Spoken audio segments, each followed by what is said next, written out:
नमस्ते साथियों, CSTA launchpad competitive में आप लोगों का स्वागत है। आज का अपना धातु जोड़ प्रक्रम का चौथा क्लास है। चौथे क्लास के पहले क्वेश्चन की ओर बढ़ते हैं।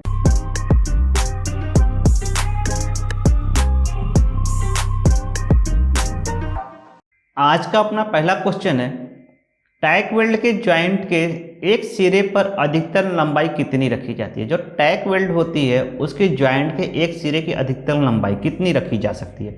हम जब छोटा छोटा वर्क करते हैं तो उसमें क्या होता है, जब हम 100 mm के प्लेट तक लेते हैं तो उसमें 100 mm में ही टैकिंग करना है अपने को।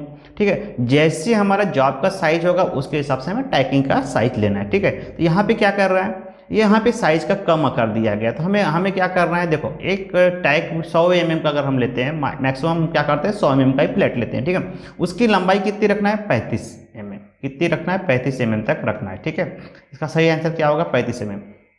ये क्या है, कैसा, ये सिलेबस के अनुसार है। तो ये DRDO क्या करता है, ओनली जो हमें DBT ने जो सिलेबस बनाया है उसके अनुसार क्वेश्चन देता है। तो ये वहाँ से क्वेश्चन लिया गया है, इसलिए उसकी साइज इतनी ही। ठीक है, चलिए नेक्स्ट क्वेश्चन की ओर बढ़ते हैं।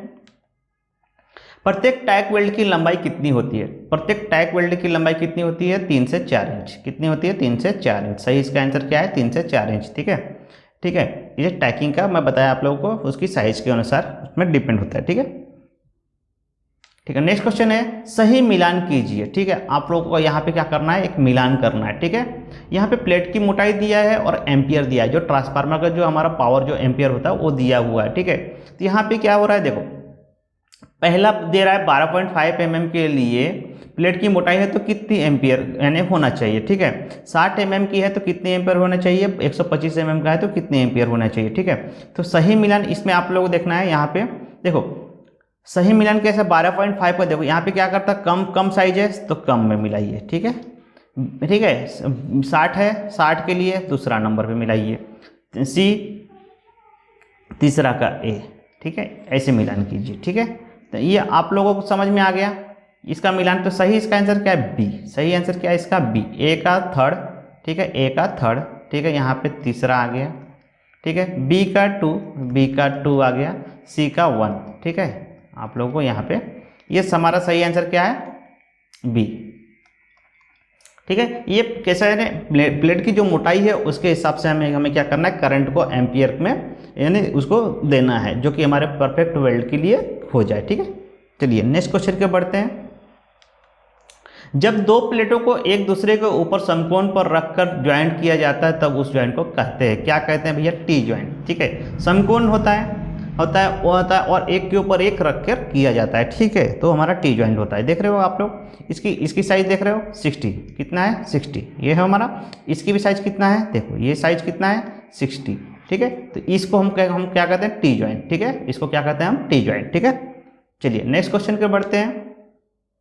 रिवेटिंग जोड़ का प्रकार निम्न में से कौन सा है। ठीक है, इसमें से देखो रिवेटिंग जोड़ कैसे होते हैं, देखो ये लैप जोड़ में भी रिवेटिंग होता है। ठीक है, हम रिवेट कर सकते हैं लैप जोड़ में भी, बट जोड़ में भी कर सकते हैं। ये जो हमारा क्या है बट जोड़ है, इसमें भी हम रिवेटिंग कर सकते हैं। ठीक है, तो हमारा कैसा है, इसका सही आंसर क्या होगा, दोनों, A B दोनों। रिवेटिंग जोड़ को प्रकार निम्न में से कौन सा है, ये लैप जोड़ भी है बट जोड़ भी है। कैसा है, हमारा दोनों जोड़ में हमें रिवेट आराम से कर सकते हैं, इसलिए हमारा दोनों क्या है, हमारा दोनों सही आंसर है, A और B दोनों सही आंसर है। ठीक है, चलिए नेक्स्ट क्वेश्चन की बढ़ते हैं। निम्न में से अर्ध अस्थायी जोड़ों का प्रकार कौन सा है। ठीक है, अर्ध अस्थायी जोड़ों का प्रकार कौन सा है, देखो यहाँ पे क्या बोल रहा है, रिविट जोड़, ये भी अस्थायी है। हम कभी भी इसको क्या करते हैं, रिविट को काट के हम प्लेटें को अलग अलग कर सकते हैं। तह जोड़ मतलब क्या होता है, एक के ऊपर एक जो होता है तह जोड़। ठीक है, बट ज्वाइंट जैसे लैप ज्वाइंट होता है ना, तह जोड़ होता है। ठीक है, ये भी हम क्या कर सकते हैं, इसको भी हम अलग कर सकते हैं। शोल्डर जोड़ को भी आप लोग देखे होंगे, इलेक्ट्रॉनिक्स जितने भी आइटम होते हैं जो हमारे से सर्किट होते हैं उसको सोल्डिंग की होती है। ठीक है, उसको हम क्या करते हैं, फिर से गर्म करके हटा सकते हैं। ठीक है, इसको भी हम हटा सकते हैं। ये सभी सही आंसर क्या हुआ। और अर्ध अस्थायी जोड़ कौन से प्रकार का, ये सभी जोड़ क्या है, अर्ध अस्थायी है। ठीक है, आप लोगों को यहाँ पे देखो कुछ जोड़ के प्रकार भी बताए गए हैं, रिविट जोड़, तह जोड़ और शोल्डर जोड़। ठीक है, ये आप लोगों को जानना है कि ये अर्धस्थायी जोड़ है, ये सभी जोड़। ठीक है, इसमें कौन कौन से जोड़ है। ठीक है, चलिए नेक्स्ट क्वेश्चन की ओर बढ़ते हैं। धातु जोड़ बनाने में निम्न में से कौन सी विधि है, ठीक है, जो धातु के जोड़ बनाने के लिए निम्न में से कौन सी विधि है, ठीक है। तो देखो यहाँ पे क्या हो रहा है, सभी ये देखो अस्थाई, ये भी जोड़ है, ये भी अर्धस्थाई जोड़ है, अस्थाई जोड़, ये जो धातु जोड़ों ये क्या है, तीनों प्रकार क्या है, ये जोड़ने की धातु को ये प्रकार की विधियाँ हैं, ठीक है। तो सही हमारा आंसर क्या है, डी, सही आंसर हमारा क्या है, डी, ठीक है।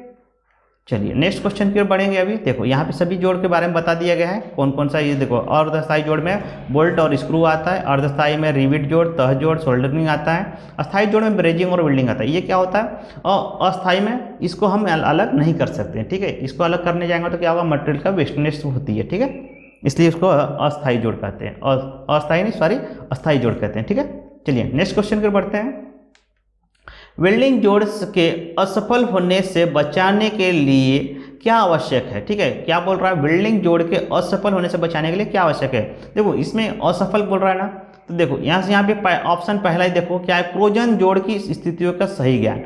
हमारा अगर सही ज्ञान न हो जो भी जोड़ करना है तो हमारा क्या होगा, असफल होगा, ठीक है। इसलिए कह रहा है क्रोजन जोड़ की स्थितियों का सही ज्ञान होना चाहिए, हमारा ये सही आंसर इसका, ठीक है। असफल होने से बचने के लिए उसकी सही जानकारी होनी चाहिए, ठीक है। सही आंसर क्या है, ए।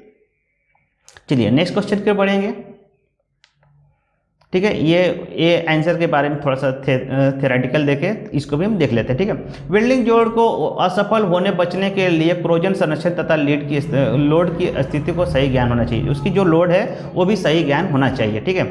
वेल्डिंग जोड़ की असफल होने से बचने के लिए प्रबल किया जाना चाहिए, ठीक है। असफल होने से कि उसका जो प्रबल होता है वो भी हमें करना चाहिए, ठीक है।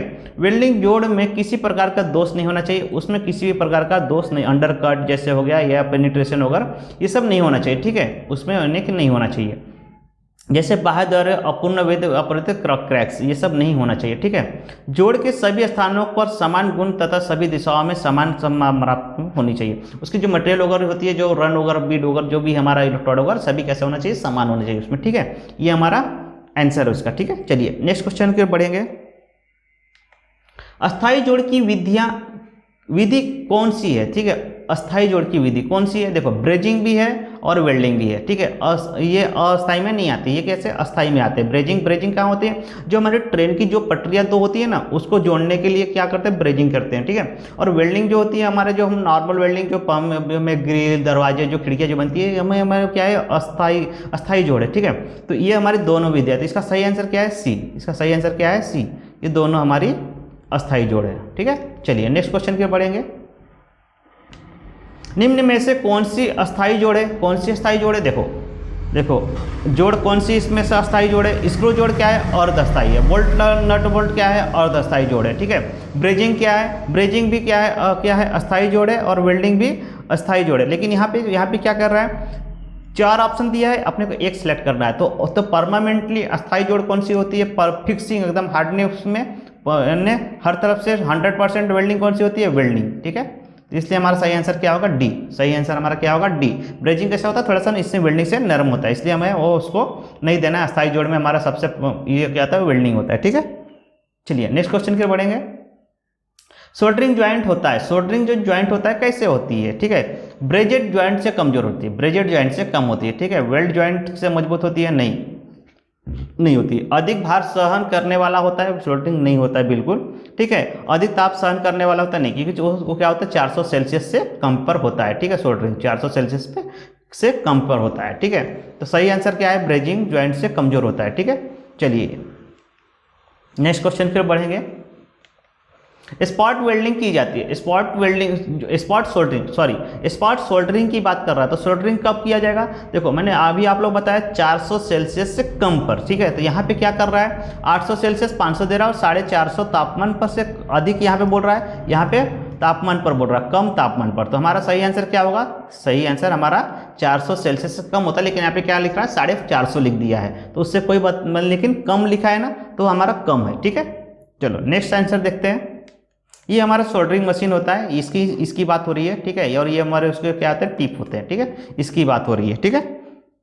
ध्यान में रखना है आप लोगों को, सोल्डरिंग है ये इलेक्ट्रॉनिक सोल्डरिंग है। कौन सा, इलेक्ट्रॉनिक सोल्डरिंग है, ठीक है। सोल्डरिंग करने के लिए सबसे पहले क्या किया जाता है? सोल्डरिंग करने से पहले सबसे पहले क्या किया जाता है भैया? टैकिंग किया जाता है। क्या किया जाता है? टैकिंग। हर एक भाग जो भी पतली पतली शीटें होती है उसको हमें वेल्ड करने से पहले, सोल्डरिंग करने से पहले क्या किया जाता है? उसमें टैकिंग किया जाता है। क्यों किया जाता है? क्योंकि उसमें जो जो डिस्ट्रेशन है वो ना हो और हमारा जॉब जो है परफेक्टली हो, उसके जो साइज है वो हो हमारा सही हो, उसमें सरके ना, आड़ा टेढ़ा ना हो, इसलिए हमें क्या करना है? उसको टैकिंग किया जाता है। ठीक है। और वो क्या होता है? पतली सीटें कैसे होती है? गर्म जल्दी हो जाती है, उसको हम पकड़ नहीं सकते हैं, इसलिए हम क्या करते हैं? पहले टैकिंग कर लेते हैं, फिर उसके माध्यम से हम क्या करते हैं? वेल्ड करते आते हैं। ठीक है। चलिए, तो इसमें क्या है सही आंसर? आंसर क्या है? टैकिंग। ठीक है, सी इसका सही आंसर है, टैकिंग। नेक्स्ट क्वेश्चन की ओर बढ़ते हैं। सोल्डरिंग की विधि में आप देखते हैं कि पूर्णतः गर्म किए गए कॉपर सोल्डरिंग बीड को सोल्डर बार पर रगड़ने से सोल्डर टिप पर स्टिक नहीं करता है। इस समस्या का नियंत्रण करने के लिए आप कौन सा स्टेप उठाएंगे? जो हमारा जो सोल्डरिंग जो मशीन है, जैसे आप लोग देखिए पिछली जो मशीन दिखाया आप लोग, उस पर कभी कभी क्या होता है? सोल्डर नहीं पकड़ता, तो उसको पकड़ने के लिए क्या करना था? बीड को पूर्ण तरह से साफ किया जाता है। हम लोग वेल्डिंग में भी देखे हैं, जब हमारा जो नोजल होता है वेल्ड बराबर नहीं करता तो हम क्या करते हैं? उसको टिप क्लीनर और ये पेपर के माध्यम से हमको उसको क्या करते हैं? साफ करते हैं, उसके बाद हम उसको वर्किंग करते हैं। तो वैसे जो सोल्डरिंग का भी जो है उसमें भी क्या होता है? सोल्डर जब नहीं पकड़ता है तो उसको क्या किया जाता है? ज़्यादा साफ किया जाता है बीड को पूर्ण तरह से, उसके बाद हम उसमें क्या होता है? सोल्डरिंग पकड़ना चालू हो जाता है। ठीक है, तो ये इसका सही आंसर क्या है? बीड को पूर्णतः साफ करें। ठीक है, नेक्स्ट क्वेश्चन की ओर बढ़ेंगे। देखो ये जो ये भी क्या है? स्पॉट वेल्डिंग का बीड है, इसकी बात हो रही है। ठीक है, रेजिस्टेंस वेल्डिंग में प्रयोग किए जाने वाले इलेक्ट्रोड धातु कौन से होते हैं? कौन से होते हैं? कॉपर के बने होते हैं। ये किसके बने होते हैं? कॉपर के। ठीक है, ये दिख रहा है आप लोग कॉपर का धातु, ये कॉपर का बना होता है। ठीक है, चलिए नेक्स्ट क्वेश्चन की ओर बढ़ेंगे। स्टेनलेस स्टील सोल्डरिंग के लिए फ्लक्स प्रयुक्त होता है। ठीक है, फ्लक्स कौन सा प्रयुक्त होता है? देखो, जिंक क्लोराइड भी फ्लक्स है, अमोनिया क्लोराइड भी, हाइड्रोक्लोराइड भी। ये क्या है? तीनों फ्लक्स है। क्या है? ये फ्लक्स के प्रकार है तीनों। तो इसमें सही इसका आंसर क्या होगा? डी। डी, ये क्या होगा? सही आंसर डी होगा। आप लोगों को फ्लक्स आगे जो क्वेश्चन आएगा उसमें आप लोग फ्लक्स दिखाऊंगा। आप लोग देखे भी होंगे फ्लक्स एक नमक की तरह पाउडर, व्हाइट पाउडर की तरफ होता है। ठीक है, फ्लक्स। ठीक है, तो ये सभी क्या है? ये फ्लक्स के प्रकार है। ठीक है, चलिए नेक्स्ट क्वेश्चन के बढ़ते हैं। हाँ देखो, अभी ये क्या है? जिंक क्लोराइड का फ्लक्स है। पिछला जो क्वेश्चन था उसके ऊपर देखते हैं, अभी यहाँ पे भी सेम टू सेम आ गया। ठीक है क्वेश्चन। ठीक है, फ्लक्स के रूप में प्रयोग किया जाता है। किसका प्रयोग किया जाता है भैया? तो हमें देखो यहाँ पे क्या किया जाता है? जिंक क्लोराइड का प्रयोग किया जाता है। अभी आप लोग पिछला क्वेश्चन में देखे तो वहाँ पे क्लोराइड और जिंक सल्फर वगैरह बताया गया था। तो ये क्या है? ये जिंक क्लोराइड है, ऐसे बॉक्स में आता है, ये पाउडर की तरह रहता है, जिंक क्लोराइड बोलते हैं इसको। ठीक है, ये क्या है? फ्लक्स का उपयोग किया जाता है जब हमें गैस वेल्डिंग में उपयोग किया जाता है सोल्डरिंग में। ठीक है, चलिए नेक्स्ट क्वेश्चन के बढ़ते हैं। हार्ड सोल्डर का गलनांक बिंदु होता है। जो हार्ड हमारा जो सोल्डर होता है उसका गलनांक क्या होता है? अभी आप लोग देखें, जो सोल्डरिंग होती है तो उसका 400 सेल्सियस से 450 सेल्सियस, वहाँ पे क्या लिखा हुआ था? कम, 400 सेल्सियस से कम। जब ये हार्ड सोल्डरिंग बोल रहा है, हार्ड मतलब क्या होगा? कठोरता। कठोर के लिए देखो ऑप्शन में, जब हमारा 400 से कम नरम में हो रहा था तो हार्ड के लिए क्या होगा? 400 से अधिक। तो सिर्फ देखना है, तो ये हमारा बी आंसर सही है। और बाकी सभी कैसे है? 400 से कम है। ठीक है, 400 नहीं, 400 से अधिक देखना है, तो 450 सेल्सियस। ठीक है, हार्ड सोल्डरिंग के लिए। नेक्स्ट क्वेश्चन की ओर बढ़ते हैं। सोल्डर में मिश्रण होता है। सोल्डर जो होता है उसमें मिश्रण कौन कौन सा होता है? टीन और शीशा होता है। ठीक है, टीन और शीशा होता है। थोड़ा सा लीड की भी मात्रा मिलाई जाती है उसको नरम बनाने के लिए। ठीक है, अभी देखो यहाँ देखो, मैंने बताया था एंटीमनी, टीन, लेड। ठीक है, और तांबा, कैडमियम, जिंक और अलाई भी होता है इन नरम सोल्डर में। कठोर सोल्डर में तांबा, zinc, silver, zinc, cadmium, phosphorus के अलाई भी होते हैं। ठीक है, तो ये क्या है? सोल्डर का मिश्र धातु है। लेकिन आमतौर पर क्वेश्चन जब पूछता है तो ये आपको तीन ही चीज, यानी इसमें थोड़ा सा टीन, तांबा, शीशा ऐसे भी दे दिया जाता है। ठीक है, तो आप लोगों को टीन पे फोकस करना है। देखो यहाँ पे तांबा और शीशा केवल दिया है, लेकिन आप लोगों को कभी कभी तीनों दे देता है, नहीं तो टीन और शीशा, नहीं तो टीन और तो कॉपर। ये आप लोगों को ध्यान में रखना है। ठीक है, जैसा ऑप्शन वैसे, लेकिन इसमें तीनों मात्रा होती है। ठीक है, चलिए नेक्स्ट क्वेश्चन की ओर बढ़ते हैं। ये हमारा शोल्डर है। ठीक है, ये हमारा शोल्डर है, इसमें इसकी बात हो रही थी अभी। ठीक है, चलिए नेक्स्ट क्वेश्चन के बढ़ते हैं। सोल्डर से बने जोड़ का तापक्रम होता है। जो सोल्डर से जो बड़ा जो बना होता है उसका तापक्रम कितना होता है? 450 सेल्सियस से कम। ठीक है, अभी आप लोग, ये तीसरा क्वेश्चन हो गया है, आप लोगों को ध्यान में आ ही गया होगा। ठीक है, चलिए नेक्स्ट क्वेश्चन की ओर बढ़ते हैं। अच्छे सोल्डर में गीला करने का गुण होना चाहिए। किसे सोल्डर की प्रॉपर्टी कहते हैं? देखो उसमें जो सोल्डर को जो गीला करना, पिघलने के लिए, उसमें मात्रा के लिए क्या किसका उपयोग करना चाहिए? वेटिंग का। किसका होना चाहिए? वेटिंग का। ठीक है, चलिए नेक्स्ट क्वेश्चन की ओर बढ़ते हैं। सोल्डरिंग की विधियां हैं। सोल्डरिंग की कौन कौन सी विधि है? इसमें देखो एक मैकेनिकल विधि भी होती है, एक रासायनिक विधि भी। रासायनिक विधि कैसे? जो अपना हमारा जो सोल्डरिंग होता है, रासायनिक विधि जो जैसे अपनों को फार्मिक देखे होंगे आप लोगों ने, ठीक है, रेलवे का ट्रैक जो क्या हो, तो वो भी एक क्या सोल्डरिंग है, फार्मिक वेल्डिंग होती है, ठीक है। और एक मैकेनिकल विधि, उसको क्या करते हैं, हाथ से बनाया जाता है रासायनिक, उसमें फ्लक्स। और एक मैकेनिकल विधि जो हमारा मशीनरी वगैरह करती है, उसको बोलते हैं मैकेनिकल विधि, ठीक है। तो इसमें क्या है, सोल्डरिंग की दोनों विधियाँ होती है। इसमें कैसे होती है? दोनों विधियाँ, ए और बी दोनों होती है, ठीक है। चलिए नेक्स्ट क्वेश्चन की ओर बढ़ेंगे। सोल्डरिंग आयरन का टिप होता है, किसका बना होता है? सोल्डरिंग आयरन का टिप कॉपर का बना होता है। सभी जो सोल्डरिंग आयरन के टिप होते हैं किसके बने थे? कॉपर के बने होते हैं, ठीक है। ये पूरे टिप हैं, ठीक है, अलग अलग प्रकार के, अलग अलग वर्क के हिसाब से बने होते हैं, ठीक है। चलिए नेक्स्ट क्वेश्चन की ओर बढ़ते हैं। कॉपर की सोल्डरिंग में प्रयुक्त फ्लक्स में मिश्रण होता है। जो फ्लक्स होता है उसमें मिश्रण कौन सा होता है जो कॉपर की सोल्डरिंग के लिए उपयुक्त होता है? ठीक है, रेजिन होता है उसमें, ठीक है। रेजिन जो होता है उसमें यानी कि कॉपर सोल्डरिंग के लिए फ्लक्स में उपयुक्त होता है, क्योंकि उसमें कैसा है, उसका जो पिघलने का जो है जो टेम्परेचर है, ये रेजिन क्या करता है, थोड़ा सा उसको बढ़ा देता है, ठीक है, इसलिए इसको प्रयोग किया जाता है, ठीक है। किनारों की हाथों द्वारा तैयारी में निम्न में से किसका प्रयोग किया जाता है? जिसका जो किनारे जो है हाथों द्वारा तैयार किया जाता है, किससे किया जाता है? देखो ये क्या है, सभी जो है स्क्राइबर, हथौड़ा, बैग, ये सभी क्या है, सभी उपयोग किया जाता है। जिसमें किनारे को बनाने के हाथों का ये टूल्स है, हैंड टूल्स में उपयोग होता है। तो ये सभी आंसर का सही आंसर है, ठीक है। अभी ये थोड़ा सा देख लो, स्क्राइबर भी क्या है, हैंड टूल्स है, ट्राइस्कर भी हैंड टूल्स है, डिवाइडर भी थर्मल भी, हैमर, ये सभी क्या है, हैंड टूल्स है, ठीक है। हाथों के द्वारा इसको यानी तैयार किया जाता है, इसलिए हाथ से उपयोग किया जाता है, ठीक है।